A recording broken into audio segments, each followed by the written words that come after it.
Soddo muganda wa President Museveni. Kino kyo obogo kikola nk'okutubulira ng'abantu bana batutulugunya bagamba Soddo.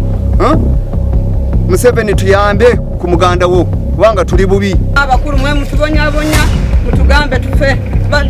Kati batugambe bagenda kutusala busazi ng'embuzi. Batunaddayo mu mayumba gafate galiwe tugenda mu muliro.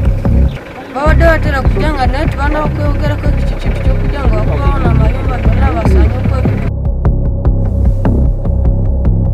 tuwatuwandika tuwatuwandika ne chairman tiyatubuze twatulaba nga bayitako n'olwene ntubabuuza kiki ekiri wano ntibagala kwetegereza amafuta bamwegari naye olunga Ndawura kati ayina yenyini taka kubanga ne title ya Ndawura yaba Ndawura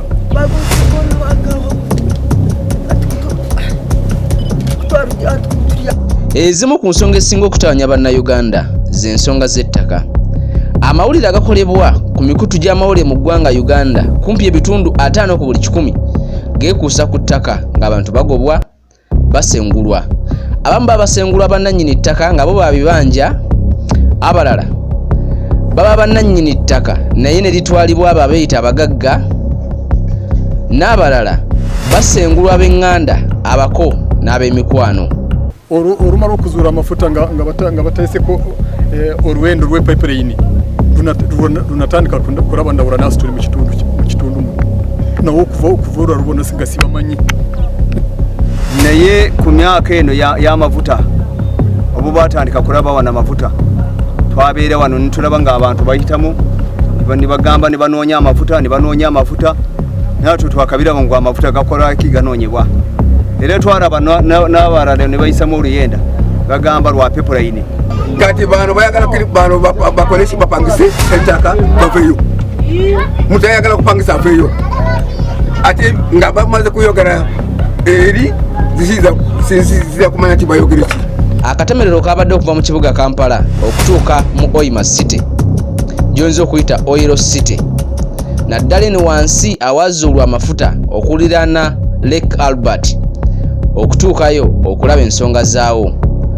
Twavugiddewo essaawa eziwerera ddala kumpi essaawa 8 okuva mu kibuga Kampala nga tewali kuwummula ng'akalimi kali mu 120 oba sinakindi 160. Tutuukeyo tulabe ensonga zino ziri zitya, embeera ereeta mu kitundu kino, abantu abasula wabweru essaawa y'olwaleero lwaki basula wabweru. Mu kutemerera nga bw'olaba bwe buyumba buno obutintini obw'essubi, obulalo bw'ebbaati n'ekyerereza ekinene naye nga kijjudde ekyeya abantu balundira ente zaabwe. Okuviira ddala ku kkubo ng'ovudde mu Oima City wano twavugiddewo kumpi essaawa 3 namba tubeeno wansi ddala ne tutuuka mu bitundu bino kumpi n'emmotoka gye twatambuliddemu n'egaana okulinnya akasozi awasinga ne tutambulawo. There are some people. So what happened to these people? I don't know what I mean. Because by the time I came here, I found here is already one. So you're securing people. Banned. You get the point. You are securing the area yes. from people. It was already banned. Already, yes. Not How many houses were banned? Yes, I cannot go into those details because I'm telling you, I'm offering security. Okay, that side is for investigation, for police and the government. You get the point. So you have to know what's the role of security. So whom can we talk to? Who supervises you? We have our Who is your immediate supervisor. supervisor? We have our supervisor, but currently he's not here. But we have. Ekyatwaniriza nga twakatuuka kwe kusanga abantu nga bakuŋŋaanye wamu bonna, wabula nga mulimu omwana ono omuto eyatemeddwa omutwe gwonna kumpi okuggwaawo. Annyonnyola nti yabadde adda ku ssomero ne babazingako mu budde obw'ekiro nga bye babagamba nti we bali si wa we balina okuva mangu ddala. Keesi bwe badde bataddemu ebintu by'okusoma n'ebirala ebigwa mu kkowero ne byonoonebwa naye n'atema omutwe nga bw'omulaba. nga tuli mu kujjamu ebintu mu manyumba ebintu ebisiike nanga wano yafuna accident mutuduka ati wawanga bajja kukuba ebintu byonna tetuduka ne batwala ebyekesi byaffe byamasomero twali tugenda kugenda abasomero nebitwala byonna kati natu nitwebuza naabyo bagamba babirese byonna okujja kukuba abantu wawe. Abakazi, abasajja, abaana abato n'abavubuka bonna basuze mu muti muno mw'obalaba essaawa ya kaakati nga tewali n'omu yaalidde kumpi ennaku 2 namba ze basiibyewo nga ettaka lino kwe bali ababagamba okulivaako omu yamanyiddwa nga Ndawula, omulala Kaguta Soddo agambibwa okuba muganda wa President Museveni, ng'abategeeza nti ettaka kwe bali si lyabwe, balina okulyamuka mu bwangu ddala bo bakolerewo emirimu gyabwe. Wabula mu kukizuula twategedde mangu ddala nti awantu wano we tuyimiridde woolaba omudumu gw'amafuta agazuulibwa agagenda okuva e Oima mpaka Tanga mu Tanzania we gugenda okuyita mu bufunzi tulokalire emboozi yonna eva ku mudumu gw'amafuta. Ku lwobo tulowooza eno papulayini n'amafuta gano ge gatuleetera obuzibu, kubanga twalaba abasajja abo abajja nga abatutulugunya kati Endahura ne Aston n'Ekiiza ne Romo womu ku kakiiko ka Kyemaani. Muganda wange muto wange tata wakana kali kubakubye Kalabe oyo ari mu kihome ari mukomera bamusiba ate n'abarara bari wano ku musozi abari kutakari barimo abantu 10 bona bari mukomera. Buli omu abinyumya abiddingana. Kiza Ndahura batugira ngo baza kuturinga mpaka ubine Sodo mu kuza kuturinga atite Museveni anda kutisi yani tuzarwa tutakareba umuntu nagambe ngwizi ngitakari neza amazima gokize abana amakesiga bana benda kukumbuka.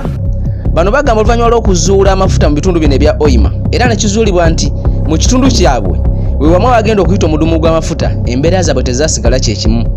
Batandika okulaba abantu ab'enjawulo nga batambula ne ssentebe waabwe oba kiyamaani w'ekyalo nga bapima bye batategeera, kwe kutandika okubabuuza abantu ne babategeeza nti bali mu kupima oba amafuta weegali awo. Wabula kyolina okusooka okumanya nti amafuta obudde obwo gaali gazuulwa dda tuli mu mwaka guwedde, naye nga ekyaliwo kwe kutandika okupima ebibanja n'okulaba bani abagenda okubeera nga baliyirirwa abanaava ku kibanja oba abanaava ku kitundu awo awagenda okuyita omudumu gw'amafuta. Tewaayita mbale abantu ne batandika okujja nga babatiisatiisa nga babategeeza nti benyigidde mu bubbi bw'ente. Kyolina okumanya ekyeya kinene nnyo oba ekyeya kyamaanyi nnyo mu bitundu bino ekiringa ekikolebwa omulimu ogulinga okukolebwa omuntu okugyamu ssente. Ekisooka kwe kulunda, naddala okulunda ente. Ekirala kwe kuvuba kubanga basemberedde ennyanja Albert okuvuba nga bavuba ebyennyanja nga babitwala mu bitundu ebiriraanyeewo. Bagamba nti abantu baabwe batandika okusibibwa nga bateeddwako emisango gy'okubba ente n'emisango emirala. Abamu ne balwana ne bavaayo, abane kaakati bakyali mu kkomera. Soddo nga gavumenti waffe nga mukama waffe bw'oba oli mu kintu ekyo tusaba otuyambe. Soddo muganda wa President Museveni. Soddo muganda wa President Museveni, family eyo yebakozesa nga yeetugoba wano. Naye Soddo obobo nga otukozesa otukola bino bwotutta, naye gavumenti eberi ya muntu omu situmanyi.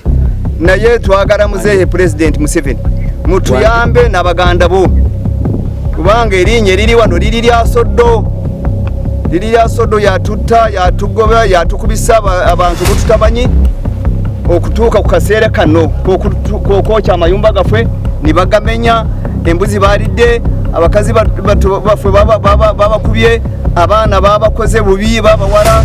Abantu bewansi nga mutubonyabonyeza nnyo, oba mwabakulu mwe mutubonyabonya mutugambe tufe. Kati batugambe bagenda kutusala busazi ng'embuzi bwetunaddayo mu mayumba gaffe ate galiwe tugenda mu muliro.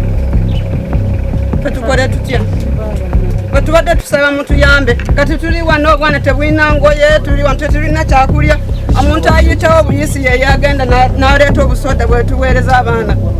Buli kimu bakyokeza, tetulina kintu kyonna. Amannya agoogerwako ye Ndawula ne Soddo Kaguta agambibwa okuba muganda President Yoweri Kaguta Museveni omukulembeze w'eggwanga, okubeera nti beenyigidde mu bintu bino byonna okwagala okubajja mu kitundu kyabwe nga tebabawadde ensonga eri awo n'okwagala okutandika okubatulugunya. Bano liri lya Soddo, liri lya Soddo yatutta yatugoba yatukubisa abantu bututamanyi okutuuka ku kaseera kano kookokya amayumba gaffe nibagamenya, embuzi balidde, abakazi baffe babakubye, abaana babakoze bubi babawala.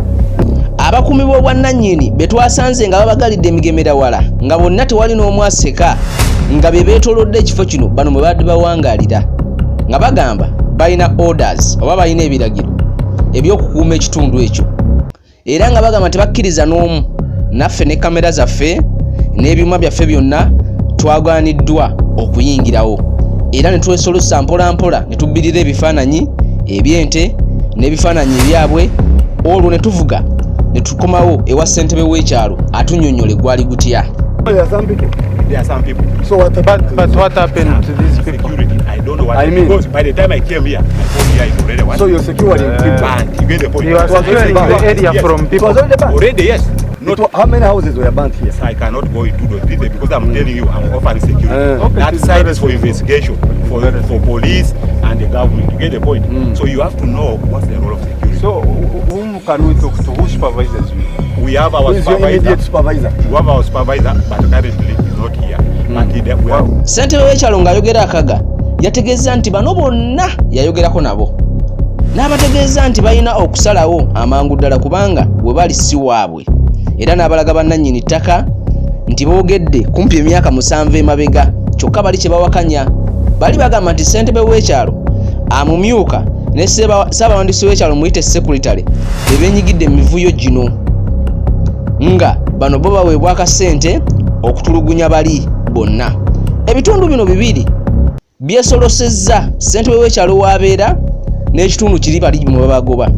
Mu kutemerera osobola okuvugawo kumpi mayiro 3 okuva wa ssentebe w'ekyalo okutuuka mu bitundu biri naye nga wonna wonna ssentebe omu yafugawo.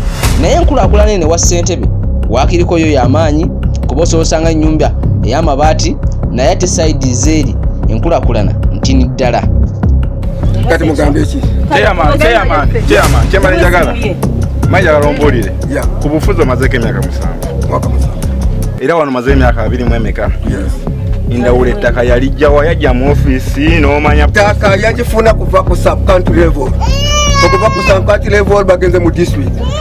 Ssentebe w'ekyalo ye yagambye talina buzibu kwogera naffe era n'atubuulira emboozi yonna nga bwe yali. Edda ttaka yabadde yakupangisa ng'abantu bonna bapangisa ettaka eyo yababosi. Abapangisa kwani? Bapangisa batandise kupangisa ku bajenja and others. Ate awo ng'abantu bamaze kugula ettaka eno nga batandise kupangisa abantu. kati baligula kwani bano bagigula ku government. Yes. Kubanga ttaka bafuna kuva ku sub-county level. Okuva ku sub-county level n'omugenda ku district plan board. N'ekirala abantu bano wano bamazewo emyaka emeka abo andi muntu ayinza kujja napangisa ttaka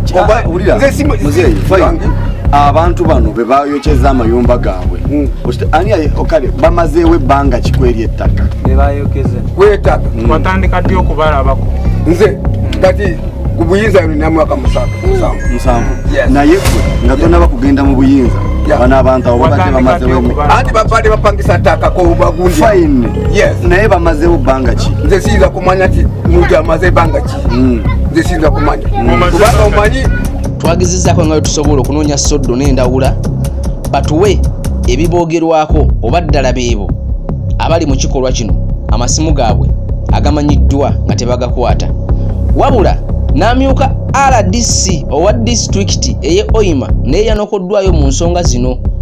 Poliisi eya Hoima bano bwe babasibira ne bannabyakwerinda abagwa mu kkowe eryo. Ekitundu kyaffe ekisooka ku mboozi eno katukikomye wano. Genda osubscribinge ku mukutu gwaffe kumala osubscribinga olinde ekitundu kyaffe ekyokubiri.